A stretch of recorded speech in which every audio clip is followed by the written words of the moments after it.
I met Kerri at the Red River Valley Fair. Kerri is someone who shows up. She shows up in her community, she shows up in her relationships, she shows up at work, 100%, not halfway, not when it's convenient. When she chooses to be somewhere, she is fully there, attentive, engaged, and responsible for the moment. Kerri has 14 years of consistently growing law enforcement experience serving the state of North Dakota and our community. Service isn't for her just a job description, it is something very real.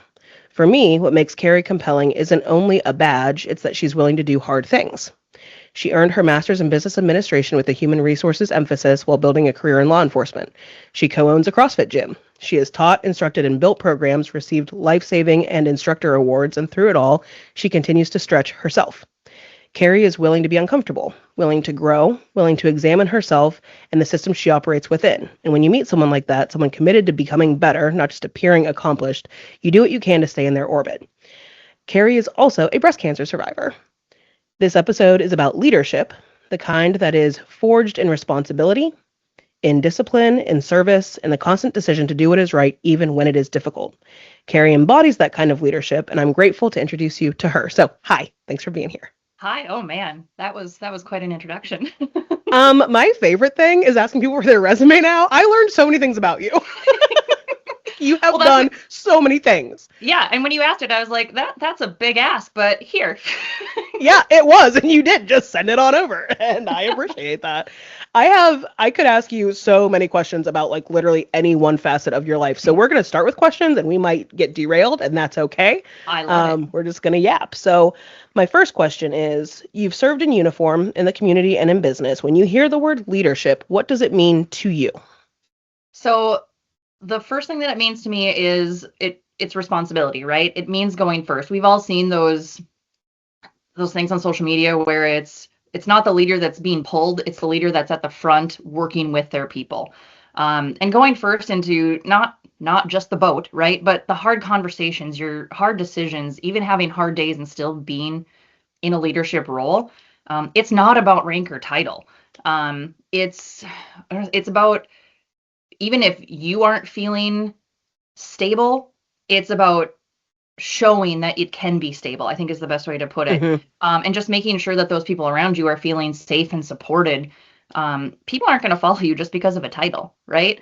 So it's I think it's that responsibility on so many aspects of what are you doing when nobody is watching as well. Yeah. I love that you talked about social media, because I think that's where so many of us see or are reminded of things. Like, yeah, I can picture like the person pointing and the person pulling. Yep. And like a question I would ask you is, where or how did that first show up for you? Like, where in your first kind of journey of leadership were you like, oh, this is what this means? Honestly, I think it's having bad leaders in my life or anybody's life. I think that you really get to formulate what a good leader looks like when maybe you've just had people in your life and then all of a sudden you have someone with that title that is just, I have a title. You know what I mean? And You're like, that is not what I need, and that is not who I want to be. I will be completely honest. I never thought of myself as a leader. I actually had a chief of police call me, and there was an opening for a supervisor role that I did not put in for. And he called me and he said, why didn't you put in for it? And I gave him my reasons. And it wasn't because I didn't feel like a leader. There was some other aspects to it that just didn't fit for me.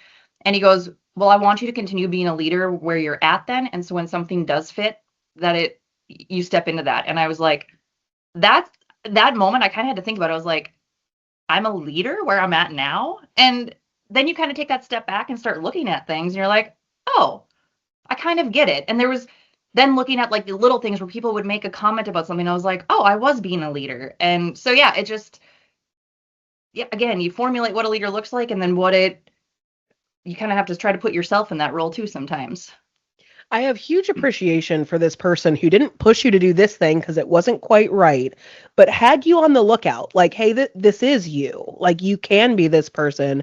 Because I do think, sometimes we're just doing the work, right? Mm-hmm. Like, and it takes someone to say, hey, like, did you think about this? You see yourself this way. And that is like we all need each other. And that's one of those examples. I will also say, back to where you started, I think sometimes we make jokes like, oh, haha, learning what not to do.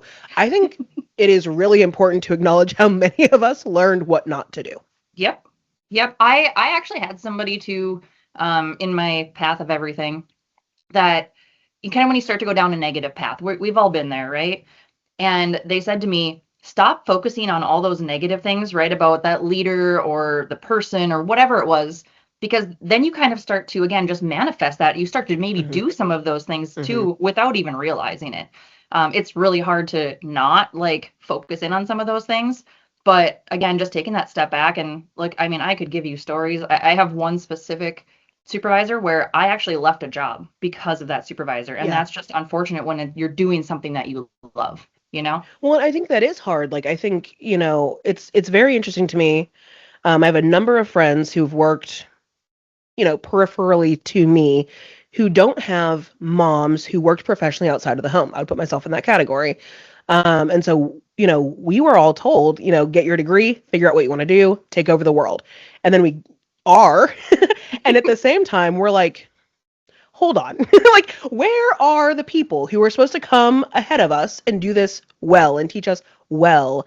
And how do we learn how to be who we are when we're really passionate about what we do? Like, check. Yes, so passionate about what I'm doing.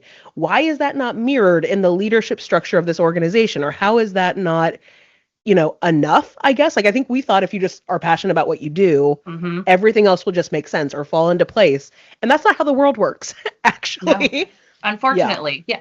But I think it's also important to realize too that what you and I envision as a leader, right? Everybody has a little bit different vision of what a leader is. You and I could say this is exactly what a leader should be. And the next person would say, well, they should also have this quality instead of this quality, or more of this and less of Mhm. that. And it's just how we perceive things, right? And where we sit and what our goals are as well. Well, and I think that's such an interesting point because when I think about leading or managing in the modern era, there is not a one size fits all, this is your employee. And I do think that probably like 50 years ago, it probably was more like that. You weren't, there weren't the smartphone, internet, work comes with you always, everyone super individualized culture or goals. And so I think that is a huge factor to this conversation is that if you're leading five different people, you are leading five different people.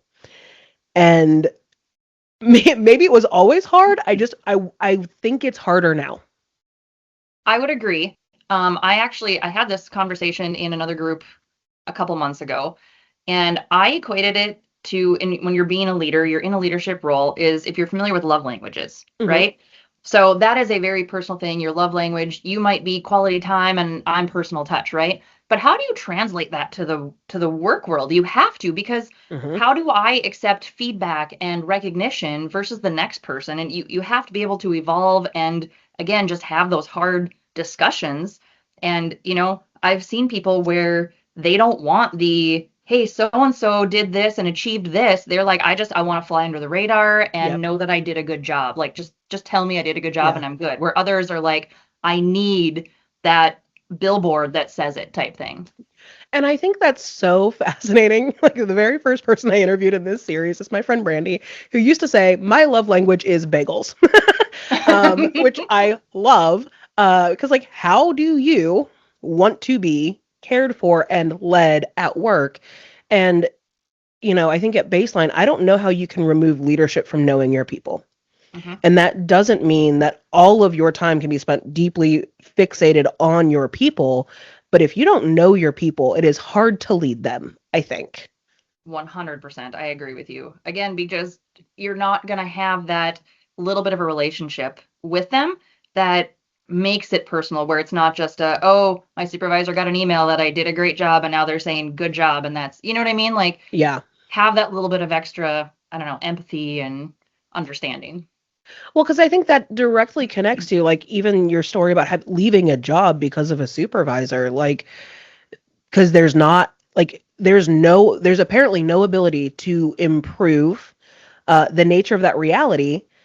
And I think it is interesting that not every leader, some leaders are practitioner leaders. I'm doing my job. I was promoted. I am therefore a leader, versus people who say, I'm in this role and for a reason, but I'm bringing these people with me. And I think that looks different. And I don't know that that's the like kind of dividing line, but I do think, do you as a leader feel some obligation towards your people or not? Would be a pretty clear, like, these are different perspectives on leadership that I think show in huge ways. Yeah, absolutely. I mean, even in a non-leadership, I guess it is still a leadership role, but my doctor went from one facility to a different facility and all of her staff came with her. Yeah. Like, tell me how many people would say, yep, see, I'm Right. leaving a job and just completely uprooting and going somewhere else. Right. I mean, that speaks volumes. Yeah, that is a leader who knows her people. Yes. Like, Yep, like 100%. you don't just follow a leader for that. Like that is a real leader. And Yep. that's such a great example. Thank you so much for sharing that. Yeah. So you show up fully to the places you choose to be. And I want like you just do. And like I will say, like shamelessly, like my husband became friends with you and your husband before I became friends with you, and I've never met Tyler in real life, I don't think. But from the things that I got to see as I got to know you, it was like Kerri is doing this. Kerri did that, now she's doing this. And like it has always been this like you are willing to do hard things in a space where a lot of people are not. And so I really do want to know, like, is that just who you are? Is that like a I was born this way? Is that a I was educated to be this way? I had a leader who taught me to be this way. How did you become the way that you are? Oh, yeah, I just am, right? I I accept think that. I I think some of it is just I don't want to I wasn't an only child. I have two younger sisters, right? But there's 6 years between me and the next sister, right? Okay. So grew up an only child, pushed boundaries. I was always the boundary pusher, right? So a little bit of it is it is partially who I am. But also in some of my earlier work and roles, I was always just looking for that next thing that, and also what fulfills me, right? Like Yeah. what do I excel at? What feels good? Where I'm also doing good. And I think to an extent, that's also what led me into law enforcement, right? Yeah. And looking back at it, I actually grew up with family in law enforcement as well. Okay. But when we're in high school, you don't like the cops. And so it was like that never even crossed my mind. And then it was just I hate when people say it was a calling, and that's not at all what I'm saying, but it's just it fit. Yeah. And something about it was right. And even when I left that for just a short period of time, I was consistently pulled back. Yeah. And so I think just like all of the jobs and how I grew up has really just shaped me to always be looking for that next thing. Don't get me wrong, I'm definitely a person that is going to sit and weigh out the pros and the cons, and I'm going to play things out. There is very few decisions that I've made that are like, I'm doing it. Yep. So yeah, I think it's a big pot of things that have really got me to, I guess, show up fully and push that next envelope when I'm ready to and have looked into it. And I appreciate that because sometimes I think it's easy to look at people and be like, okay, they knew exactly what they were doing. Like they split second decisions. This is right. And I really appreciate your acknowledgement of like the pro con list. Mm-hmm. Like yes, we're doing these things, but they are not like just those quick, instant, spur of the moment kind of decisions as much as they are weighed and they are thoughtful and they are progressing at the same time. Yeah, I'm an information gatherer. Like I Yeah. want to get as much information as I can. Even in the role that I'm in now, I literally made phone calls for a week straight and talked to so many different people and had 2 pages of notebook of like notes and questions and just to make sure that I had all the information that I could possibly think of before I make that decision to make that next step. If somebody is currently mid pro con list Hmm. and, page 1 of their notebook of notes, and they're weighing a decision that is innately uncomfortable. Not bad, just something that they know is going to be hard or challenging. What advice would you give them? I think the first thing I would say is the pro and con list is great. And obviously I've done it as well. But you also have to look at the big picture of things is like, I'm just going to use job because I feel like that's where a Mhm. lot of people are doing pros and cons, right? Yeah. In your current job, you're probably unhappy. So you have a huge list of cons, few pros. And now you're looking at this new shiny object, right? And you're going to have this huge list of pros and a small list of cons. You need to look beyond that, which is again why where I'm currently at, I talk to real people in the job, Yeah. in who they're currently working for. And I just said, what do you like? And I felt like I was just getting sunshine and rainbows from everybody. And so I finally just said, what don't you like? What Yeah. don't you like about your job? Because, right, like I have a small con list for this. Like, should it be bigger? What am I Right. missing? Right. And then, so that's my like, talk to the people that aren't at the leadership roles, aren't the ones with the title, I should say. The people that are going to be at the same level as you, if you can find them. I mean, again, obviously ask friends if they have information. Yeah. Like dig for that, dig for finding out what those cons are so you can actually expand your pro con list and have real time information instead of just this shiny object over here that you think is going to stay shiny forever. Because we all know that Yep. the grasses might be greener, but there's still going to be brown patches. Yeah. That is my issue with the pro con list forever since like Friends. It's like I guess like my first lived experience of like the pro con list is like they always feel so subjective. Like it's all based on how I feel with the information I Hmm. have.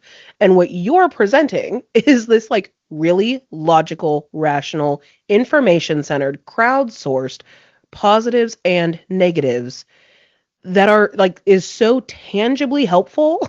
Yes. Thank you. Yeah, and it's like I said, at first it was all sunshine and rainbows, and it was driving me nuts because I was like, I can make the sunshine and rainbows. Like I Yeah. have that. Yeah. And so that's where I really learned to ask that, what don't you like? What bothers you? Like give me a negative.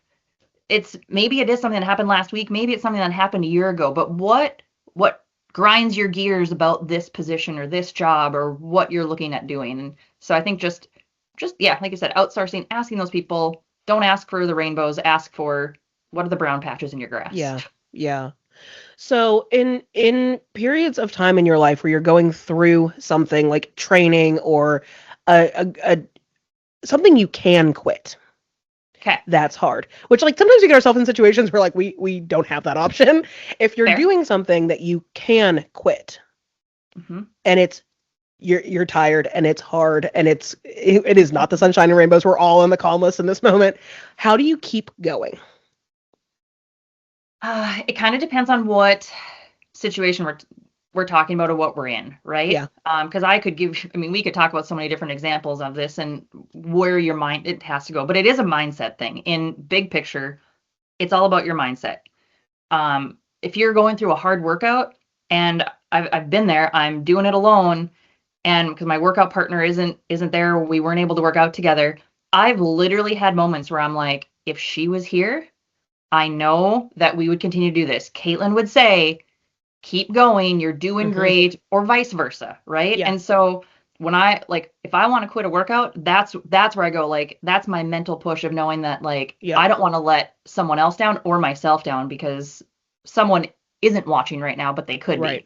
be. Right. But again, take that same kind of scenario into whether it's yeah, a project at work or it's in a relationship or it's with a friend, right? Like just where do you want to go and how do you want to complete this? Like there's times, right, where we start a project at home like painting and we're like, yeah, I'm over it, I don't want to do this anymore. Okay, that maybe that is something you don't have to do, but you have to talk through that, right? Like you have to Yeah. make that decision of, do I want a half painted wall or do I want the full painted wall? And Yeah. then maybe it is just, okay, I need to step back for an hour, I need to step back for a day, and then I Yeah. need to come back to it.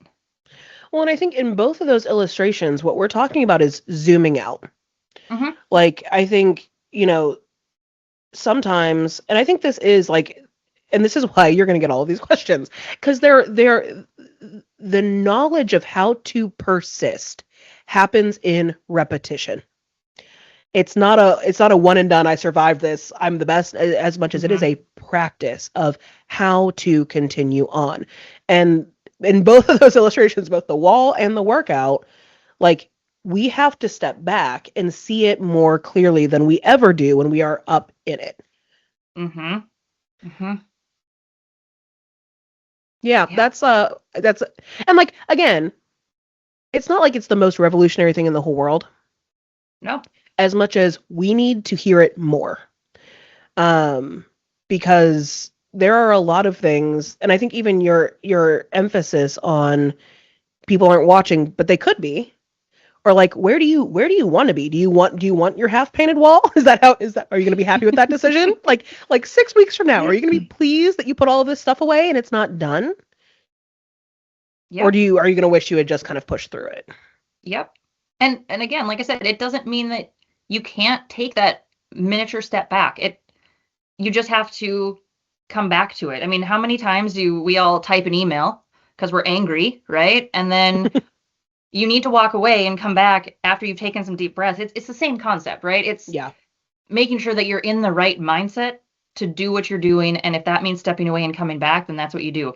Maybe you are mid workout and you have to sit down for, okay, I'm going to sit down for 3 minutes, catch my breath, and I'm going to get back in. I'm going to finish this. Maybe I'm just going to move really slow through it, or I'm going to lighten up the weight. Like it looks different, but what's your mindset? What's your goal? Where do you really want to Yeah. be? I love that. You're wonderful. Thank you. Um, Tell me about earning your MBA. Tell me about the choice to go do that. Tell me about the experience. Tell me how that has impacted your life.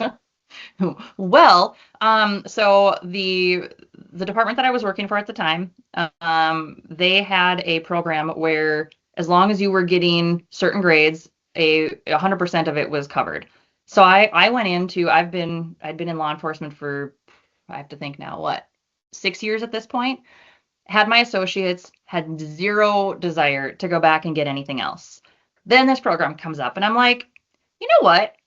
Maybe I'll get my bachelor's. Like, why not? Like, it might help me in the future if I do want to promote anything like that, right? So I do it, and I do it fully online, Yep. and it's great. And I get done, and I'm like, done. I'm never doing this again. And literally 6 months later, I was like, you know what? I mean, I'm in the mode. Why not just get my master's? Like, Feels not, feels like. yeah. So there was no like ultimate goal for it. It was Yeah. just one of those like I would say like bachelor's, yes. Like let's do it. My associates is in business. I've always been very business minded. So it just that made sense, right? And yeah, I was just in the mode. I found a great school that again, it was all online and it all just fit and fell into place. And if I didn't, I was doing it while working full time, right? Yeah.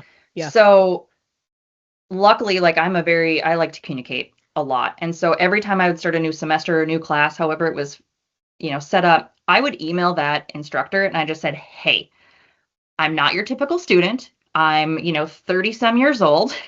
Yep. I'm on call. I sometimes get pulled out of state, like all of these different things. I like to work ahead so that I don't fall behind.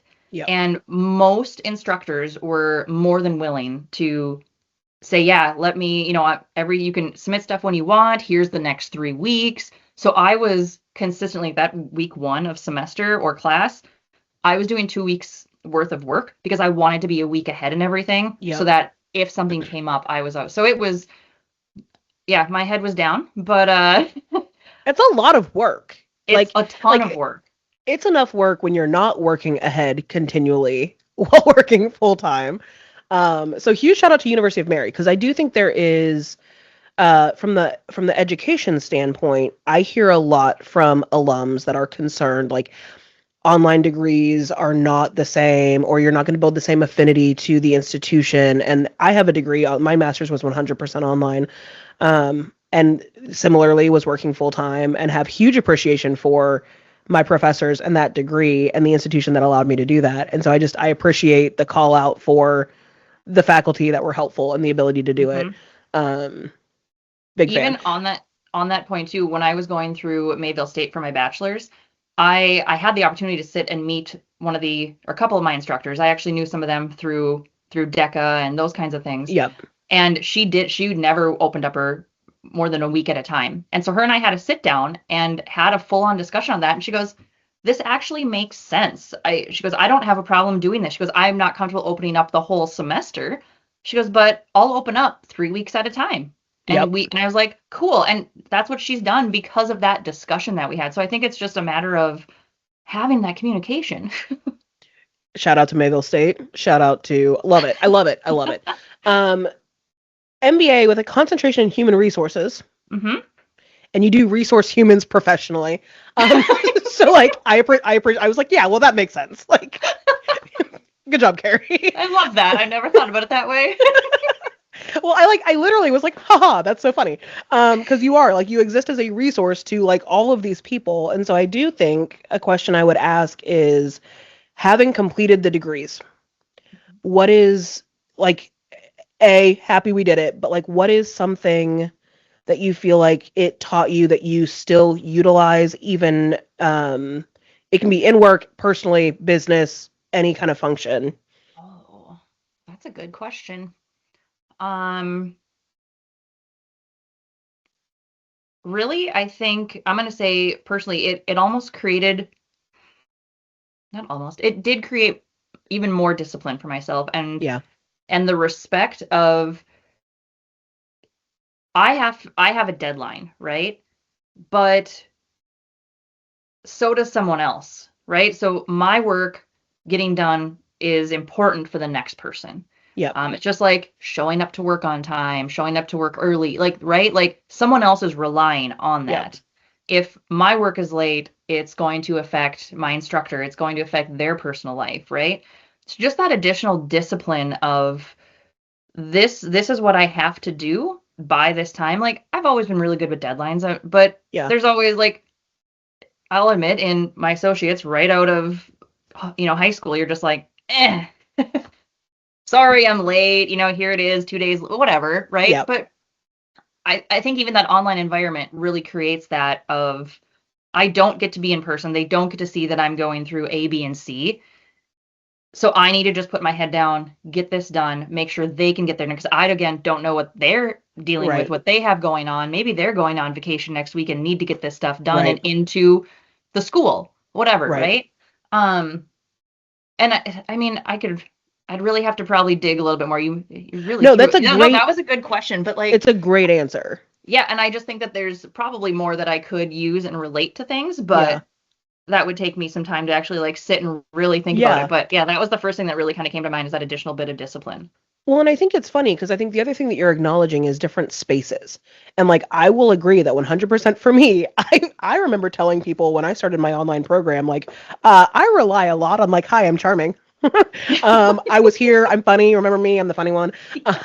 And like in this online capacity, right? Like we're not rounding out our characters in this online space. Nope. There is literally just data, and it is like, did you do it? Did you do it on time? Did you do it well? Like the metrics shift. Which I think is just one of those things that you don't know until you know, or like until you're in that space that like, oh, this is going to require me to be a little bit different. Mm-hmm. And it gives me that respect too, and expectation maybe, right, of others. If I am in a leadership position, right, and I'm saying, hey, I need this by this date.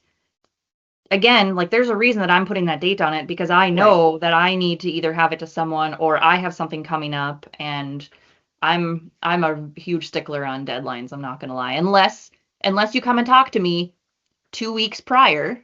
Yeah. Not the day before, not the day of. Yep. Like, let's have be a conversation. Aware. Yes.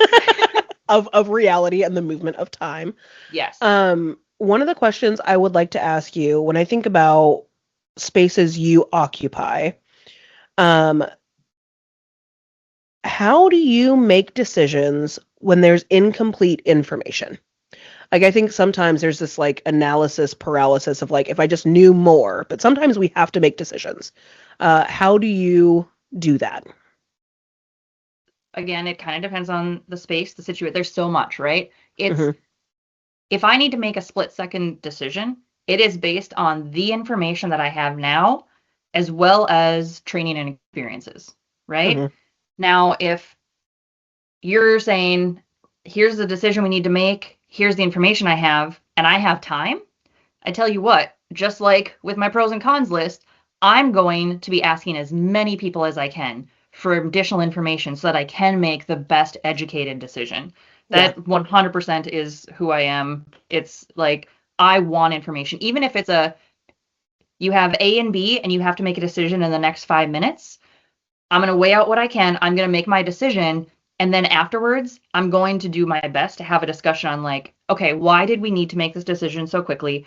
Yeah. Why were these the only two options when maybe there was C? Like I want that communication, those discussions Right. post everything, that reflection. Yeah. Well, the reflection is important, and I think even like I love for somebody who hates math, I love an equation. um, you said the information I have now plus training and experience. Hmm. And like even that for me ties back to what you said about zooming out. Like you're in a circumstance. Here's the information I have as it exists right now, plus what I bring to the table, my training and my experience means what no matter what the amount of time you have, if that's the metric you're working with, that is so tangible. Hmm. Because sometimes I think we get in these situations and we forget about the training and the experiences we have. Like we panic, kind of shut down a little bit and think like, Yeah. I don't have enough information. Like, but it so much of what you say like threads back to other things you've said, and I think you might be like one of the most intellectual and inspiring people I've ever talked to. Thank you. Whew. Um, and just like the tangibility of the things that you say, like they just make sense.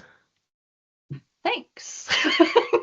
I I might blush a little bit because now I like you just I just there's like it's just this level of like calm thoughtfulness of like this is the situation. Like that just yep.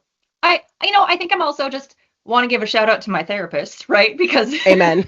let's, Amen. I mean, again, it's growth experience, right? But if you would have asked me that question, even I'll say 10, 15 years ago, it probably would have been completely different, right? Yeah. But just, yes, training experience, but also that my own personal growth mentally of being able to decipher things and really break things down. So in the last 10 to 15 years, you've done a lot of things that have led to your growth. And we talked about school. What are other things you would point to as like points in that timeline where you're like, this really aided to my growth and development? So I was at I can actually, there's one very good example that I think of a lot when I think about like how I really grew into moving into where I'm at.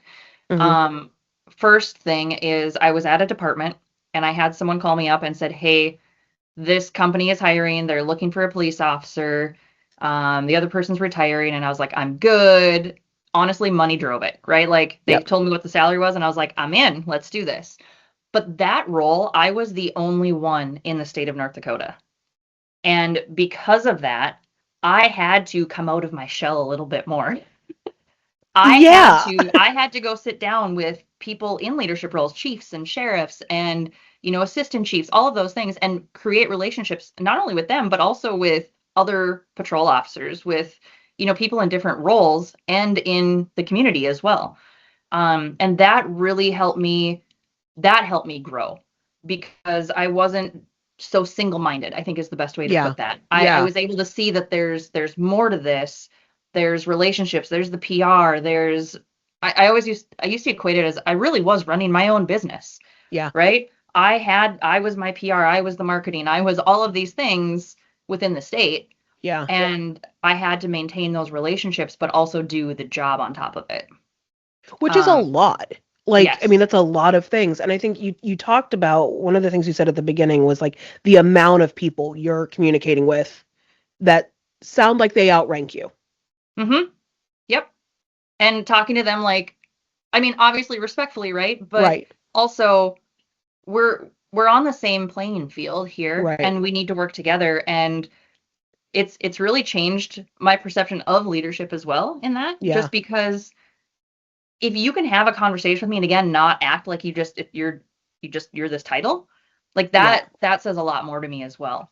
And the only other thing I would say that really helped me grow, and as you brought up in the intro, was my breast cancer journey. Yeah. In all honesty, just because again, it shifts your everything. I can't even just Right. narrow down to one thing, right? And I've I've made this comment multiple times where I am glad that I got cancer, not in a like it was all sunshine and rainbows or anything like that. I hope nobody gets it, but we all know the reality that that's not true. But the amount of good that came from it Yeah. and the things that I've learned and my growth just from that is huge. Absolutely huge. Yeah. I'm gonna ask you to dive in there a little bit. Tell Okay. me about, like, because I think, either someone has had cancer or they know someone who has, or they're, living in this world in the same reality of I wish no one does, but we know people do. Hmm. And I think it can be like it's incredibly beautiful to hear the way that you talk about this, right? Like, um, and I think even just like credit to your character of like this is a thing, and it did good for me, though we wish no one had to go through that. What is one thing or experience that you can point to and say in this moment, like this is what I was learning? After cancer. Yeah, That is where all of the learning comes because anybody that is a very highly driven person has a plan, can sit back and weigh things. You aren't in control when you have yeah, cancer, right? Like this is your plan, you're going through this, you're doing this. Sometimes you have some options, right? But like right. your end goal, yes, is to get better and be cancer free, right?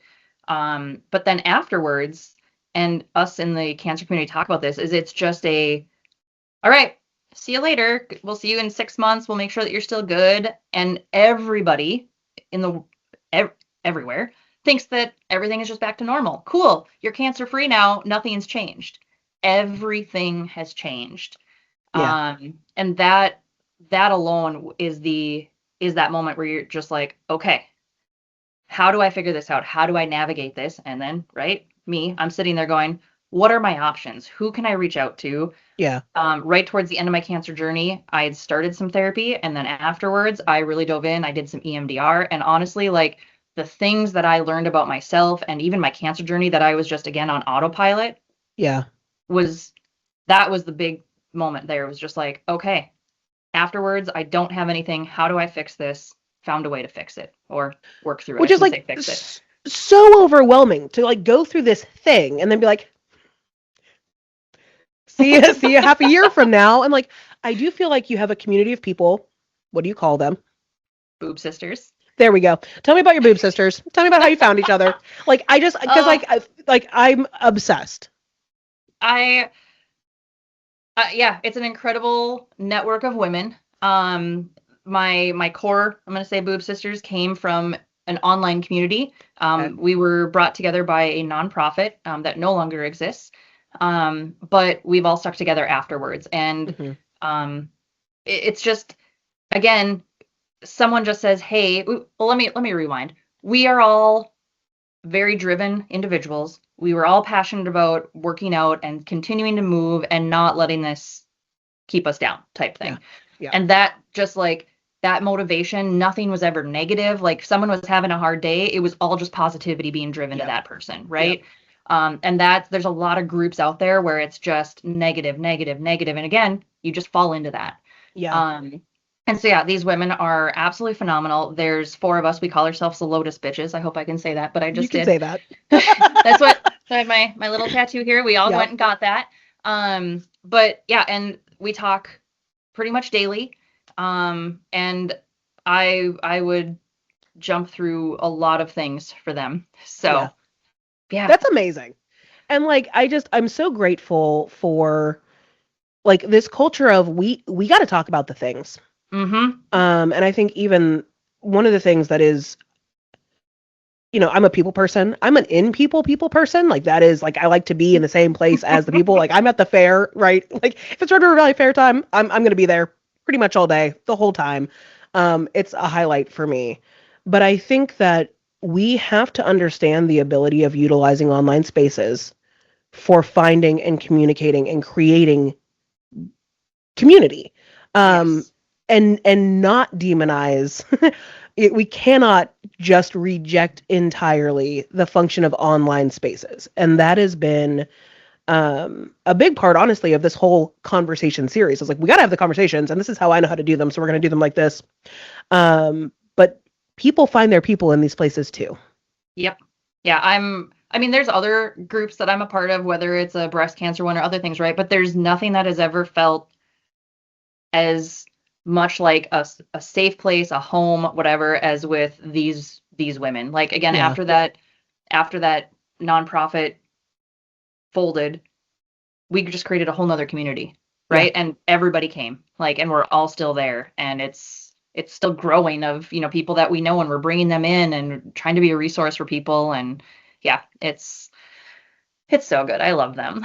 That's like, it's a beautiful thing. I'm so grateful. I'm so grateful for that, and that your ability to kind of continue and maintain as a group that function that is so important. Because I just think um there are seasons in all of our lives where someone's like, okay, you've got this. And I think about, even really positive things, graduations and stuff. Like, okay, you've done all this stuff, you're good to go now. And then, like, you're just expected to figure it all out. Yep. And that's not often how that works for a lot of people. And so I'm really grateful for the groups that exist in these spaces, for everyone to help find their people, to help them do more and continue on. Absolutely. Okay, all right. I'm trying to rein myself back into my questions. Okay. Hold on. You squirreled. Well, all the good conversation. Thank you. Yes. Um, okay. Tell us about a time, and like, I don't need you to detail the experience as much as kind of the takeaway. Um, when you have to make a call that feels uncomfortable or unpopular, but is clearly the right choice. How do you lead through that? I have an answer, but I'm trying to think of an example because I feel like an example. I'm very much an example person. Just want to throw that out there right now. I appreciate that. Um, okay. I mean, obviously in law enforcement, right? We're sometimes given those where we have to make a decision one way or the other. I mean, I've had cases where there's one that I can think of specific where I actually had a supervisor ask me, "What is your gut telling you?" Yeah. Right? And so sometimes that is where you have to go with it, right? Hmm. Like this doesn't feel like it fits, the information doesn't fit, but this is what my gut is telling me. So to make that decision too, though, I wanted to say the other because it's less work, Yep. right? Yes. Like I think this is just it, but I think there's more to it, right? Which means Yeah. I'm going to be digging, which means I'm going to be doing all of this stuff, right? Yep. And so I think when you have to make that uncomfortable decision in anything, again, what you might not have someone directly looking, but someone's going to see it later, Yep. right? Or someone's going to hear about it, and there's all these little, and again, I hate social media in general just because everything is everywhere, Yep. right? But like just thinking about what would that look like, right? If this is from a third party viewing in, right? Hmm. If your mother's going to see that this was the decision you made, um yeah, I think it's just a matter of, again, stepping back. Yeah. I don't know, maybe I do it too much. I don't know. But Nope. um I think it's really sound advice. That is like, it's the thing that's kind of come up yeah, repeatedly, and I love it. It's consistency. yeah, that is true. Yeah, and I also, when you have to make that split second decision or whatever, it even if you make the wrong decision, admitting it, looking back, how could we have done that differently? What should I have done differently? And learning Hmm. from it. We always say, like, we learn from our failures. I do jujitsu, and I had an instructor tell me very early on. He said, "This is the place to fail. You want to fail here." And I was like, "You're right," because I was just like, "I want to win," and then I was like so frustrated that I wasn't winning, or I was getting pinned, whatever. But like, that's not the goal. I'm not going to learn from just winning all the time, right? And I just feel like Yes. I've been able to be, yeah, I've just been able to be better because I know that my failures, while they may suck, I just need to reflect on them and really learn from it. One of my favorite, I got really into the Stoics, like 2 years ago. And one of my favorite quotes is like, pitied is the man who has never faced adversity because he doesn't know who he is. Yep. And I think that is a very countercultural construct. But I think like what you're saying really ties into that. Like, I'm not on this mat right now to prove that I can win. I'm on this mat right now to prove that I can do more. Yes. And winning all the time it doesn't strengthen the same muscle, and like I mean muscle in every possible way, right? Like my Hmm. mentality, my actual muscle, um the ability to know that I can get pinned and get back up. Yep. And I think, are you an Olympics fan? I'm not. I Don't hold it support against me, that. I please. will not. I will not. They're just like my current most Mm. like poignant examples of like strength is getting back up. So we have to define strength and winning more than constantly being at the top of the podium. Yep. And visibility doesn't equal value, right? So just because you're seen, like we say this with social media all the time, like it's all the happy moments. You're not seeing the hard stuff. Where Yeah. when it's live and it is the Olympics and they're skating and they fall and they get back up and they continue going, like that that takes a lot. There's a lot of Yeah. people, right? Like that would just fall and be like, I'm out. I mean, we see kids learning that every day, right? Where Yeah. little kids, they fall, they start to cry, and then it's like, oh, it's okay, and they don't want to continue on. But when they're, I don't have kids, so whatever. But like, I can't speak to all of this, but I'm right, nodding like, because I will, yes, do. yeah, okay, Yes. but you know what I mean? Like, if you sit there and you just console them every time and you don't encourage them to continue on, that's what they're gonna go out and skate and fall and be like, all right, I'm done. That's Right. that's not building a good person. No, and like that's true whether you have kids, it's true about how you build yourself, it's true about how you build the people around you. Like we are huge Batman, Christopher Nolan nerds. Evelyn had a lot of Batman stuff growing up. She had a t-shirt that had like a cape that like velcroed it was so cute. But we Yes. used to like tell her all the time, like, why do we fall, Bruce? So we learn to get back up. Like how we talk to each other, how we talk to ourselves in these spaces is so much more important than I think we think it is. Like I think we Mhm. think like, my internal monologue is just my internal monologue. Like, no, how do you talk to yourself through this situation? Yeah, there was a conference that I spoke at, and I use the example of we always say like, fix your crown, fix her crown, whatever. And I always said, but if my crown is so heavy that it's falling off, I can't fix your crown. So I need to learn how to get my crown at least mostly on to help you with yours. So it's that Yes. same concept, right? Like you don't have to be falling down, but you need to make sure that you're also taking care of yourself and you have a good foundation to help the next person.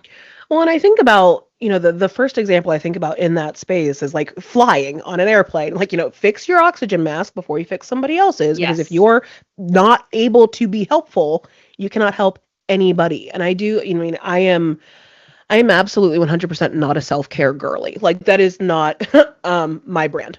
Like to a detriment probably. Um Work on that, okay? yeah, yes.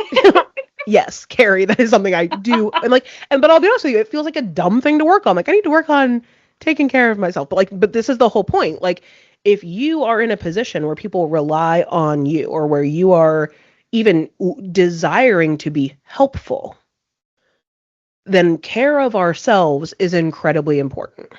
You have to water yourself first. I've taken a lot of your time. I'm going to ask you like two more questions, okay? Okay, let's do it. How do you seek feedback in environments where people may hesitate to give it? Depends on oh, that's a lot of depends. And not the ones you put on. Um I think it's also how you address the question, right? It's like when you're told sometimes in like even in an interview situation, don't ask yes or no questions. You're going to get a yes or no answer, right? So if I'm asking you, Bethany, for, hey, how did I do okay on that? And you just Yes. say, yep, well, I'm not getting anything, right? Like that's kind of what you're saying, right? It's not an environment where someone's going to give it. It's kind of, that's where my thought goes, right?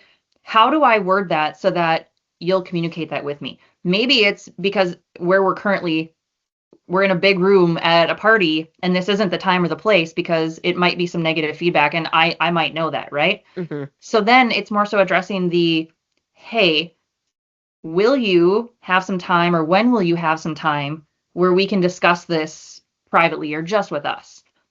Again, that's not a yes or no question. I'm making you talk to me. You're giving me that information, right? But how you're wording that, not a, did I do okay? How could I have improved? Mm-hmm. What didn't look right? What could I do better? Asking open-ended questions is the biggest way to get the feedback in any scenario. And again, if it's not the scenario where you can talk, just find the time to have that talk. I think you get like Educator of the Month on Real Talk Award, because again, you took like a really intangible question. We're like, here is how to do this. And I do think like even I think sometimes when we're seeking feedback, we're nervous. And so we're just like, I'm here and you're here. This must be the time. And then I panic. I'm like, okay, well, did I do okay? Like, the context isn't right. The question isn't right. So like, how do we set ourselves up for the best interaction? Um, there's like a little flow chart on my notes, like arrows. I But love like, if this. you follow them, this is a path to success and getting somebody to give you actual feedback. Like, feedback is a gift. Someone told Mhm. me, I think it was in a Real Talk interview. Someone said they don't talk about feedback, they talk about feed forward.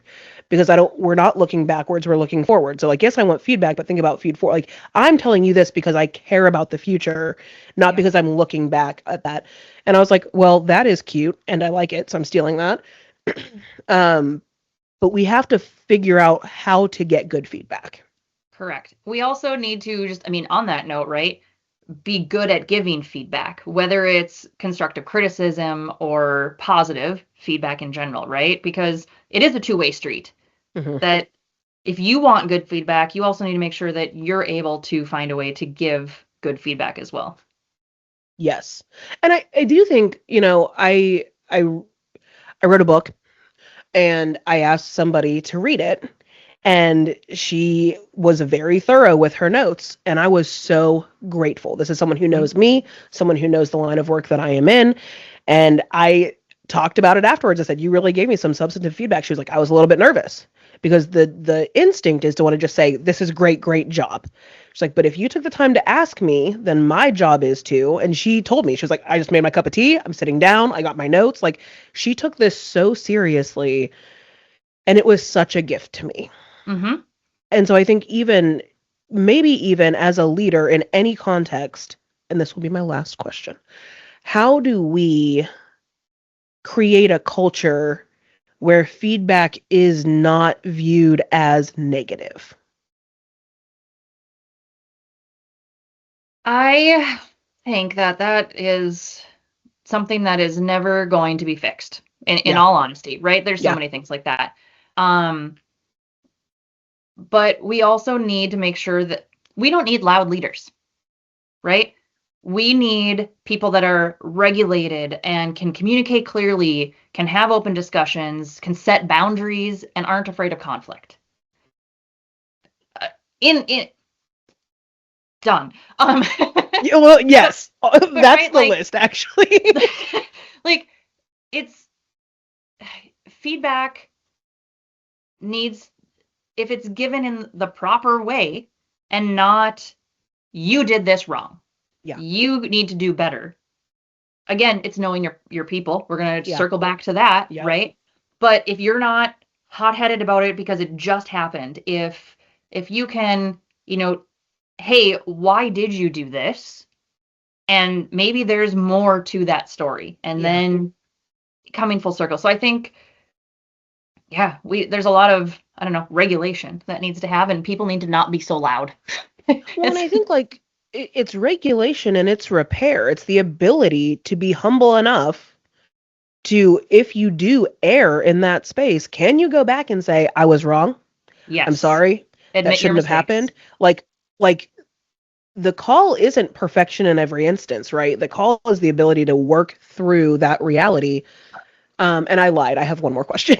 Please do. The only Okay. thing I want to say before you ask me that question Yeah. is I Yeah. think Yeah. the other thing too is so many people in leadership roles are almost chasing popularity, right? Where it's the, maybe they aren't good at giving feedback because they want to be the popular one and they want to continue to promote, right? Instead of just being honest and being able to have those conversations.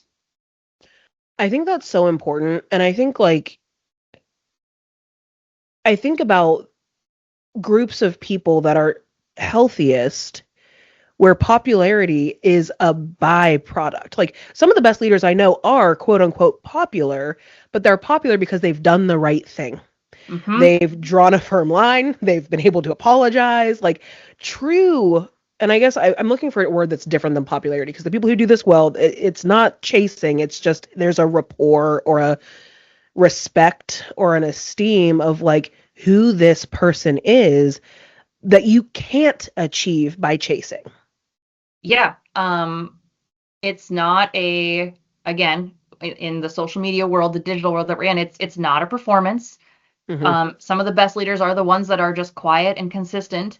Um, I also think part of it is like it's the ones that remember where they came from.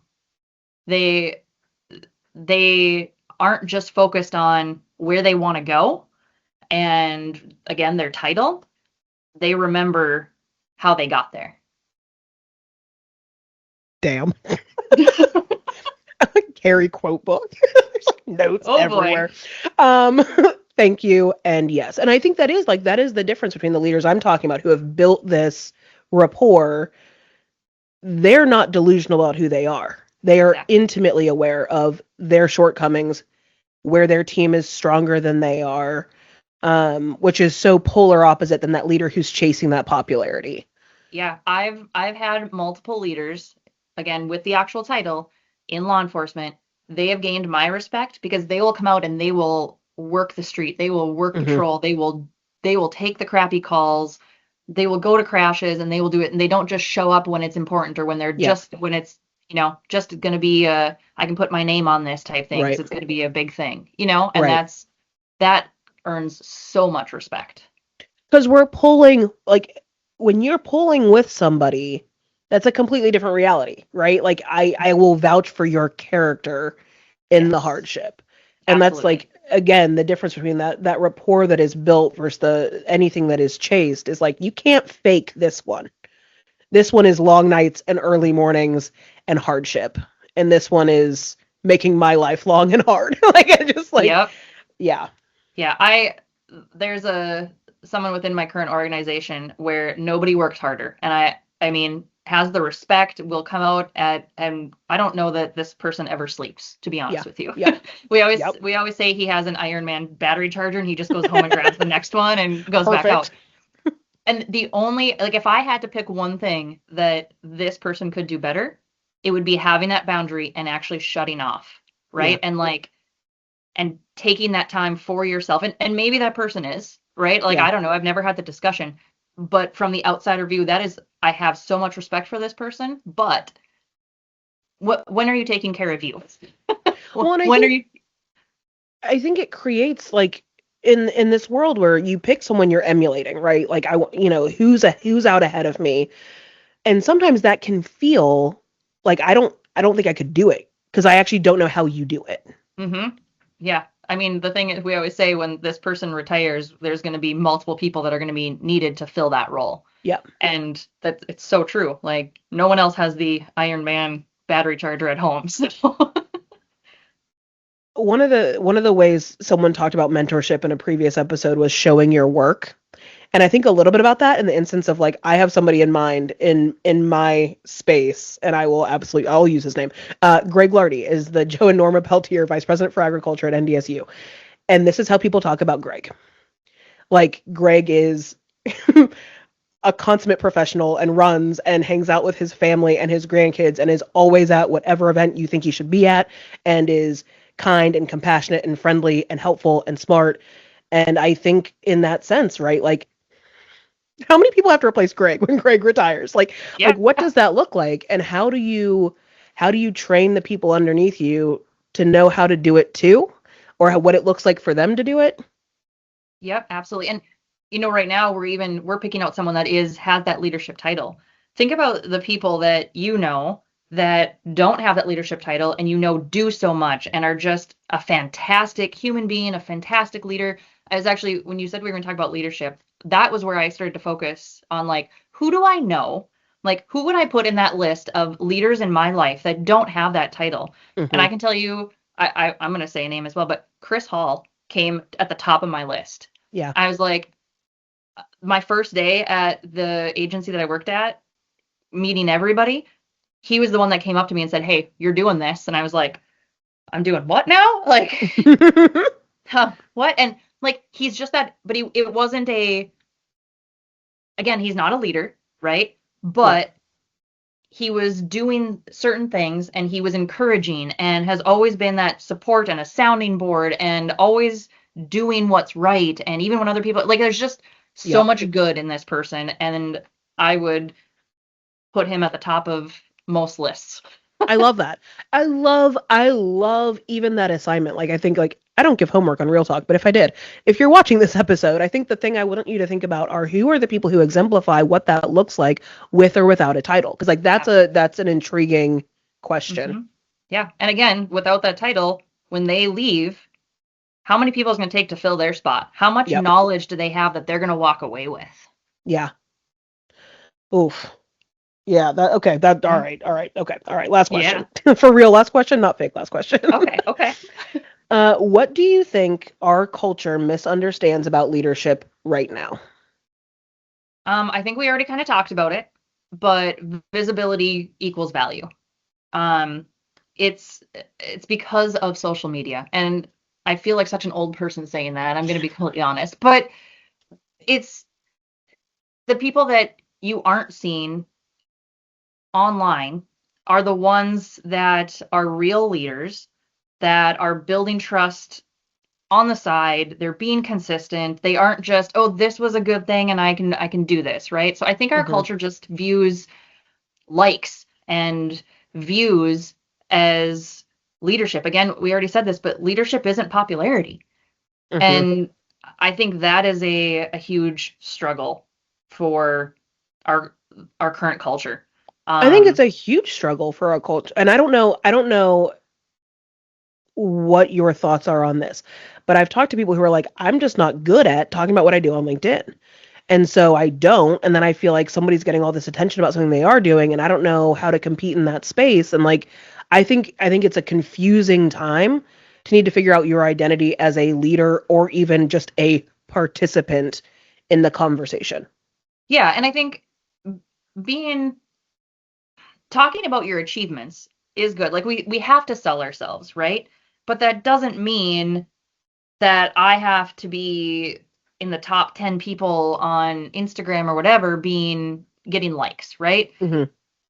It just means that I have to show up, that I have to consistently continue to do my thing, tell whoever I need to when I'm having the conversation, when the time is right. Here's what I have done.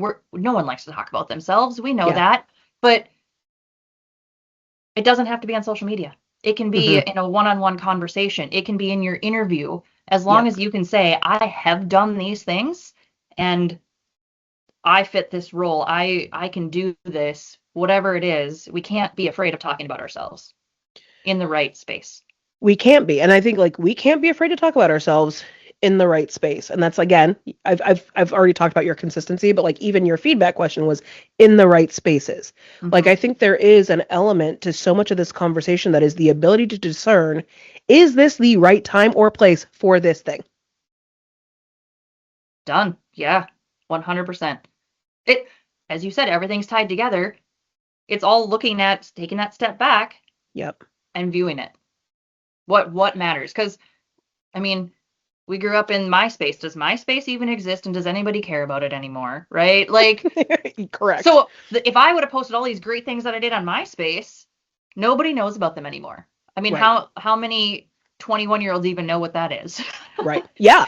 Yep. That's a good question. So, and yeah, if we're posting all these great things that I'm doing on LinkedIn or on Facebook, whatever it is, doesn't mean that that's going to be around 10 years from now when I need to really talk about myself. Okay, that's its own separate thing that I think could be its own like next hour conversation, but I am just going to say there's a huge takeaway in what you're saying, which is like, how are you personally chronicling your growth and success? Because expecting a platform to hold that for you that may or may not be here in the future is not singularly wise. Mm-hmm. And that's a thing that I also don't feel like people like, I've shared pictures in that space, but I don't have them anywhere else necessarily. And so there's a huge takeaway there about like where we keep record of our successes, and it should be somewhere more permanent than a platform you don't own. Absolutely. I mean, how many people do you know or I know that have been hacked and don't have Facebook anymore, and they lost all of that and they don't have it on their phone anymore or something like that? Yeah. Even when you asked me for my resume, right? I sent you an Excel document because at one point in my life, I had to literally, like I was told, you have to list everything. And that takes a lot of thought to go back and be like, man, what did I do in high school? What was my third job? What, you know, and have, who was my supervisor? What did I do? Maybe what was my pay? And I have an Excel spreadsheet so that if someone asks, I can go back and I can look at that. And I mean, that could be with anything, right? But some of that is important, and that growth, and where is that information? You can't. Some of those places have closed. Kerri, here to tell you to put your stuff in Excel. And like that is wildly, like honestly, like I talked to somebody a couple days ago who said, I don't know when my start date was, I'll check LinkedIn. And like there when I tell you this could be its own separate conversation, I mean it, but like how the takeaway at the end of this conversation, and still regard all the other things Kerri said because they were also wise and important, is how are you keeping track of your wins and even just the reality of what you have done? 100%. Yeah. As I close, here's my place for Patrick, my long-term sponsor and producer, to add B-roll of you, because there's a lot of pictures and videos of you, and I'm sure he will be happy to sprinkle those in. So this is his place to do that, and he will be very excited about that. And I really cannot thank you enough for taking the time. Every single thing you said was so incredibly applicable and tangible and wise. And I really appreciate you taking the time to do it. Thanks. Can I close with two things that I think yes, are you important? may. Absolutely. I'm sorry, I'm totally going to throw you off. No, I love it. The two things that I think for people to also take, additional two things, is to be in a leadership role, you need trust. And if you have trust from above, that grows your confidence, which just in turn is going to grow you. So keep that in mind, like as you're trying to also grow up, right? And I said it earlier, but you have to water yourself first, because you can carry everybody else's weight, you can push harder, you can do more, but your cup is going to run dry. Your flower isn't going to bloom, and you need to make sure that you're taking care of yourself, whether that's physically and mentally and emotionally and all of those things, or you're not going to be a good leader. And I can tell you right now, like if I ever get the chance to be in a leadership role, I want to make damn sure that I'm ready to be there and I'm the best for those that are also in the boat rowing with me. Absolutely. Absolutely. Those are the two things I think were also important that I wanted to add in. Sorry. They were amazing, and I love them, and I love you, and I hope you have a great Sunday. Thank you so much for spending some of your time with me today. Thank you. I really this appreciate was fun. it. I still don't know why you picked me for leadership, but I guess it kind of worked out. So I think everybody who watches the episode will. So thank you for that, and have a great day, and tell your husband I said hi. Bye, Kerri. See ya.